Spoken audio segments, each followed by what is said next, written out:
Bienvenue sur le podcast Explique-moi le Human Design comme si j'avais 6 ans. Je suis ton hôte Stéphanie Doligui. Ce podcast a pour but de rendre la compréhension de ton schéma de Human Design super simple et facile. Mais dis-moi, as-tu déjà regardé ta charte en te demandant ce que signifiaient toutes ces formes, ces lignes, ces nombres ?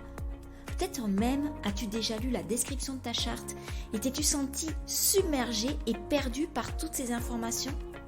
Rassure-toi, j'ai été dans le même cas que toi. Et c'est pour ça qu'aujourd'hui, je me décide à t'accompagner de façon différente.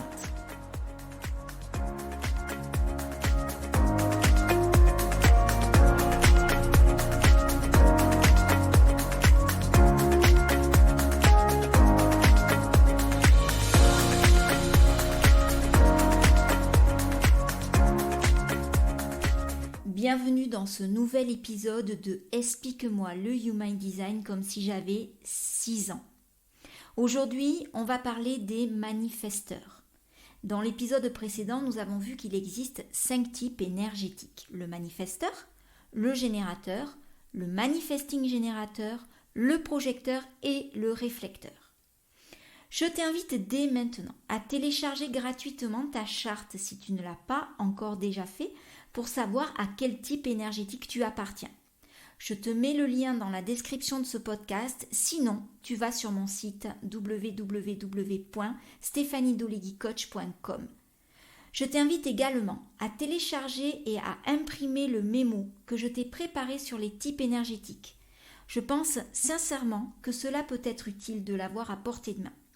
En fait, quand j'ai commencé à m'intéresser au Human Design, je me suis vite laissée submerger par le flot d'informations et j'oubliais au fur et à mesure ce que j'avais appris. Cela crée de l'incertitude et j'avais besoin de revenir sans cesse sur ce que j'avais lu, c'était pas fluide. J'ai donc utilisé des tas de post-it, des pense-bêtes, d'autres astuces différentes pour retenir à long terme et j'ai pensé à ce mémo, donc j'espère qu'il te sera utile. Si tu l'as sous les yeux, c'est parfait, tu peux l'imprimer, le surligner ou encore t'en servir plus tard pour essayer de te souvenir de ce que sont les différents types d'énergie et quelles sont les qualités qui leur sont associées. Bon, ça y est, je te rassure, ça n'est fini avec les consignes. Plongeons maintenant dans l'épisode d'aujourd'hui, les manifesteurs. Mais avant de commencer plus en détail cet épisode, je tiens à éclaircir quelque chose qui peut prêter à confusion dans la terminologie même du mot manifesteur. Quand on débute en Human Design, on a tendance à faire la confusion entre le manifesteur et la manifestation. Et je t'en parle car moi-même j'ai eu tendance à faire cette confusion-là. On a tendance à penser que seuls les manifesteurs sont capables de manifester ce qu'ils désirent. Je te rassure, ce n'est absolument pas le cas.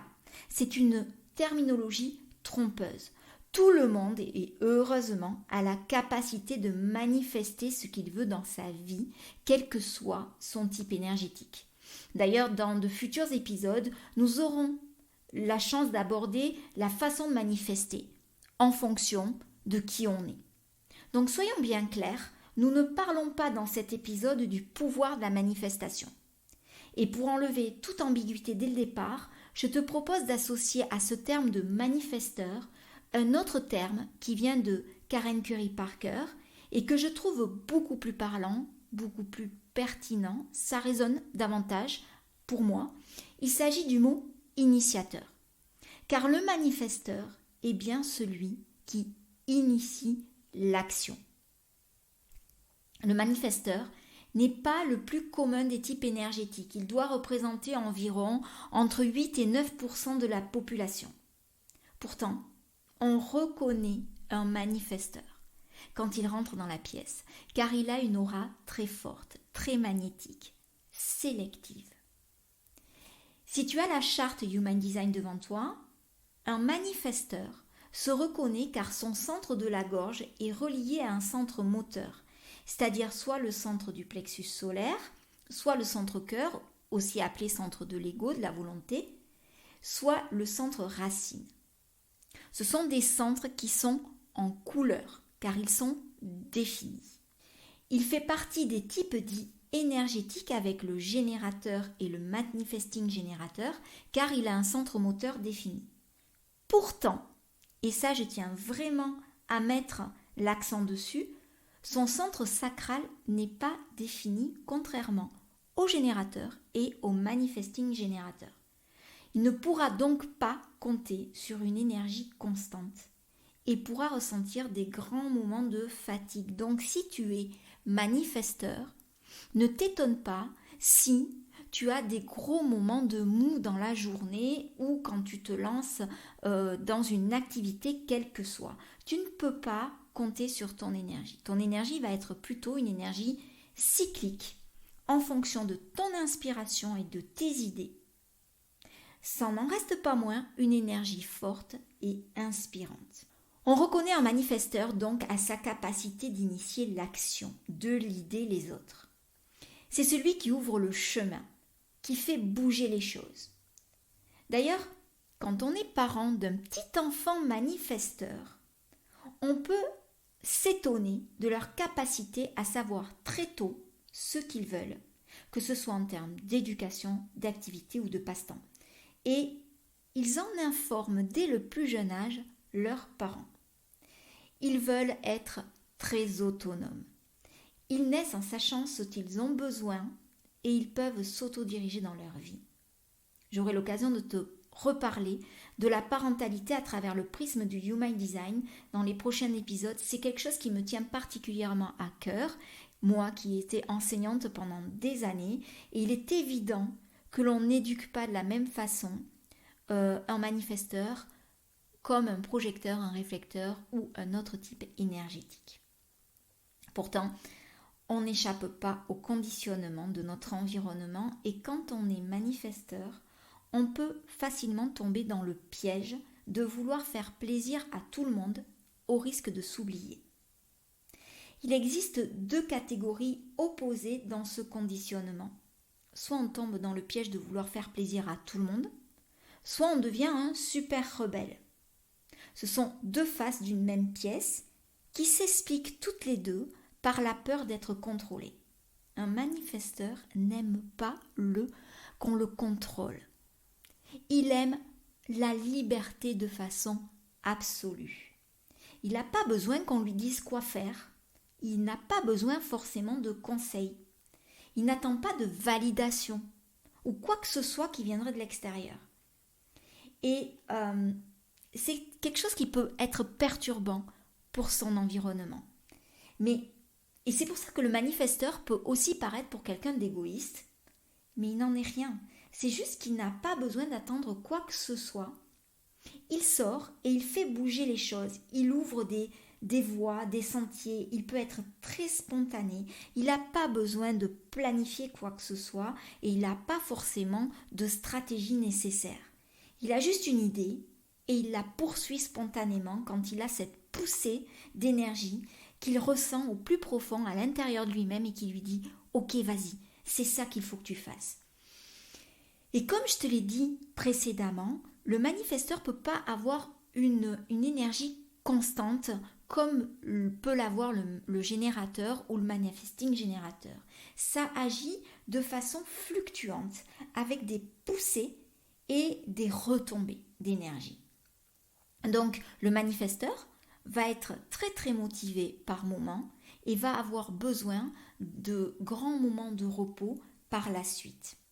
Donc il peut apparaître comme quelqu'un de pas forcément super cohérent tout le temps. Et ça peut être perturbant pour les gens qui l'entourent. C'est définitivement quelqu'un qui peut avoir des hauts, des bas d'énergie et qui a besoin de se respecter lui-même lorsqu'il est dans un bas. Comme après qu'il y ait eu une poussée créative et qu'il se soit senti pousser des ailes pendant un certain temps. Le manifesteur n'est pas quelqu'un qui est destiné à travailler 5 jours sur 7, de 9h à 5h dans un bureau et avoir une énergie constante, un rythme sur lequel il peut s'appuyer tout au long du mois. On va parler de la stratégie du manifesteur. La stratégie du manifesteur, elle est d'informer. Chaque type énergétique, et on va le voir on l'a commencé à le voir dans l'épisode précédent, mais on va le voir tout au long des types énergétiques. Chaque type énergétique a sa propre stratégie. La stratégie donc pour un manifesteur, c'est d'informer. Si je te fais une analogie, puisque je te rappelle que mon but ici est de rendre le Human Design accessible à tous, et donc très compréhensible et j'espère ludique pour toi qui m'écoutes, c'est un peu le conducteur du train qui annonce aux passagers la destination. Imaginons que la destination du train, la destination annoncée soit Paris. Les gens qui veulent aller à Paris vont monter à bord de ce train. Et d'autres ne vont pas monter et vont rester sur le quai. Et c'est là qu'on rentre dans le conditionnement dont le manifesteur doit s'éloigner. Il doit prendre conscience qu'il ne peut pas faire plaisir à tout le monde et que tout le monde ne le suivra pas dans sa destination finale. Il ne peut pas faire plaisir à tous les passagers. Imagine qu'il rentre dans cette stratégie-là, de cette volonté de vouloir faire plaisir à tout le monde et qu'au lieu d'annoncer la destination comme étant Paris, ils disent « Bienvenue à bord de ce train, je vous encourage à me donner la destination de votre choix et je m'engage à vous y amener. » Certains diront « Ah ben super, tout le monde va monter dans le train, bien évidemment. » Et certains vont dire « Ah ben moi je vais aller à Marseille, ben moi je vais aller à Lille, ben moi je vais aller à Biarritz, et puis moi je voudrais aller en Espagne. » On sait bien évidemment que même si le conducteur de train peut minauder, faire semblant au départ de dire « Ok, très bien, j'ai entendu vos destinations et on mettra le temps qu'il faut, je vous amènerai », on n'ira pas. On ne pourra pas amener ces gens aux endroits voulus. Et donc, quelle va être l'issue de ça? C'est que les gens vont être frustrés, vont être irrités, ne vont pas être contents, ils vont être très contrariés. Et finalement, ils ne vont pas se montrer loyaux vis-à-vis du conducteur de train. Ils vont finir par quitter le train au fur et à mesure en étant très contrariés, même très fâchés contre le conducteur de train. Et du coup, ça va à l'encontre de ce que le manifesteur voulait au départ, à savoir contenter tout le monde et faire plaisir au maximum de gens. Ça ne marche tout simplement pas. Et donc, il faut que le manifesteur soit vraiment OK avec ça dès le départ, c'est que quel que soit son projet, il sait que son projet ne fera pas l'unanimité et il est là pour diriger les bonnes personnes qui seront OK dès le départ avec son projet, qui embarqueront dans le train et qui le suivront de façon loyale et fidèle jusqu'au bout. Si je devais faire une autre analogie pour le manifesteur, je te parlerai du feu. Le manifesteur, c'est pas le feu lui-même ni le gardien du feu. C'est celui qui crée le feu. C'est celui qui crée les étincelles qui servent à allumer le feu. Et souvent, ce qui se passe avec le manifesteur, c'est qu'il se retient de créer ces étincelles. Il se retient d'allumer des feux dans son monde parce qu'il craint de partager quelque chose qui ne soit pas apprécié des gens parce que ça n'a pas été encore à la mode ou conceptualisé. Et il craint comme cela d'être critiqué ou plagié. Cependant, on peut considérer cette étincelle comme une initiative pour amener l'autre à s'initier. Le manifesteur peut initier l'autre en lui montrant le chemin. Et c'est vrai que j'aime cette analogie avec cette étincelle parce que les manifesteurs peuvent être de puissants créateurs, sans pression pour forcer ou maintenir la création. Le rôle le plus important qu'il joue est d'avoir le potentiel d'être un allumeur de feu sans attachement du résultat.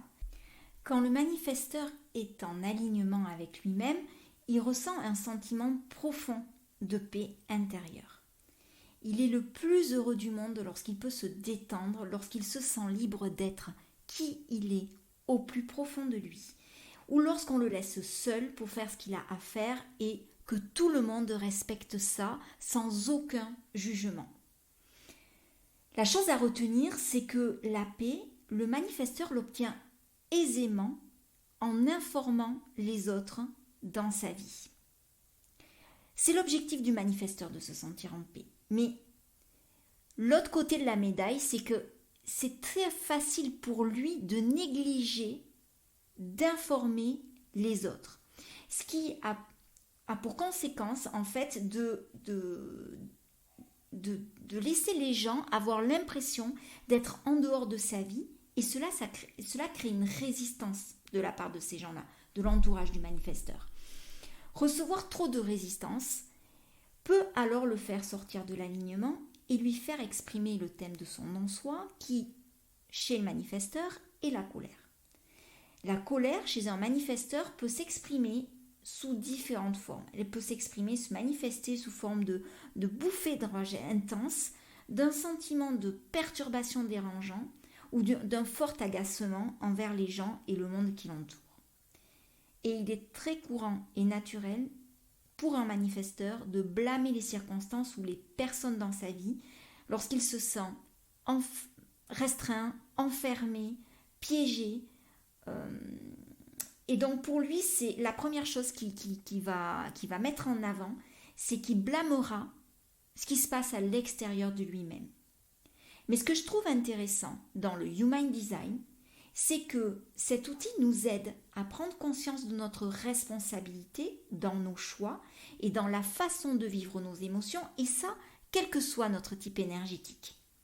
Il nous apprend à nous diriger et à nous rediriger si nécessaire pour savoir si on est aligné à ce que l'on doit être. Alors, je m'exprime mal, c'est pas aligné à ce que l'on doit être, c'est aligné à qui l'on est véritablement, ou au contraire, quand on est désaligné.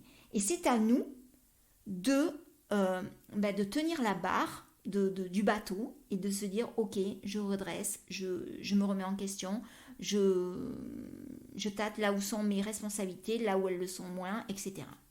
Bref, c'est ainsi que se clôture l'épisode d'aujourd'hui. J'espère qu'il t'a plu et que cela t'a appris plein de choses sur le manifesteur. Je suis tellement reconnaissante de faire ce podcast, j'y prends énormément de plaisir et je suis reconnaissante envers toi qui m'écoutes. Je suis très contente de pouvoir partager mon savoir avec toi. N'hésite pas à me laisser un avis, à partager l'émission sur les réseaux sociaux, à prendre une capture d'écran de l'endroit par exemple où tu écoutes ce podcast et de le partager sur Instagram ou sur Facebook. N'hésite pas à me taguer sur Instagram. Tu peux m'envoyer également un message. Je serai ravie de répondre à tes questions. Je te remercie infiniment de m'avoir écouté et je te donne rendez-vous dans le prochain épisode où nous parlerons cette fois du générateur. Belle semaine à toi.